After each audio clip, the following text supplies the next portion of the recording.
और उसने उनसे कहा, क्या दिए को इसलिए लाते हैं कि पैमाने या खाट के नीचे रखा जाए? क्या इसलिए नहीं कि दिवट पर रखा जाए? क्योंकि कोई वस्तु छिपी नहीं, परंतु इसलिए कि प्रकट हो जाए, और न कुछ गुप्त है, पर इसलिए कि प्रकट हो जाए। यदि किसी के सुनने के कान हो तो सुन ले। फिर उसने उनसे कहा, चौकस रहो कि क्या सुनते हो। जिस नाप से तुम नापते हो, उसी से तुम्हारे लिए भी नापा जाएगा, और तुमको अधिक दिया जाएगा।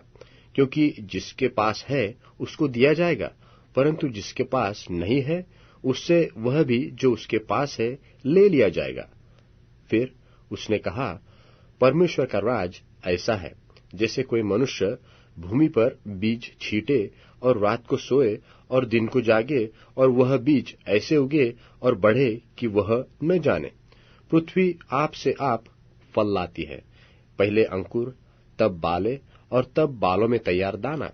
परंतु जब दाना पक जाता है, तब वह तुरंत हंसिया लगाता है, क्योंकि कटनी आ पहुंचती है।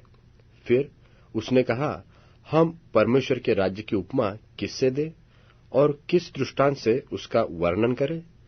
वह राई के दाने के समान है कि जब भूमि में बोया जाता है तो भूमि के सब बीजों से छोटा होता है, परंतु जब बोया गया तो उगकर सब साग पात से बड़ा हो जाता है, और उसकी ऐसी बड़ी डालियां निकलती है कि आकाश के पक्षी उसकी छाया में बसेरा कर सकते हैं।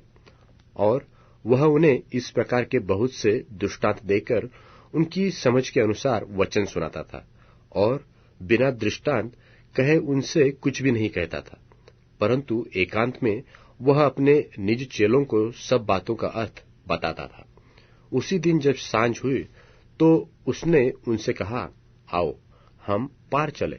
और वे भीड़ को छोड़कर जैसा वह था वैसा ही उसे नाव पर साथ ले चले, और उसके साथ और भी नावें थी। तब बड़ी आंधी आई और लहरें नाव पर यहां तक लगी कि वह अब पानी से भरी जाती थी, और वह आप पिछले भाग में गद्दी पर सो रहा था। तब उन्होंने उसे जगाकर उससे कहा, हे गुरु, क्या तुझे चिंता नहीं कि हम नाश हुए जाते हैं? तब उसने उठकर आंधी को डांटा और पानी से कहा, शांत रह, थम जा।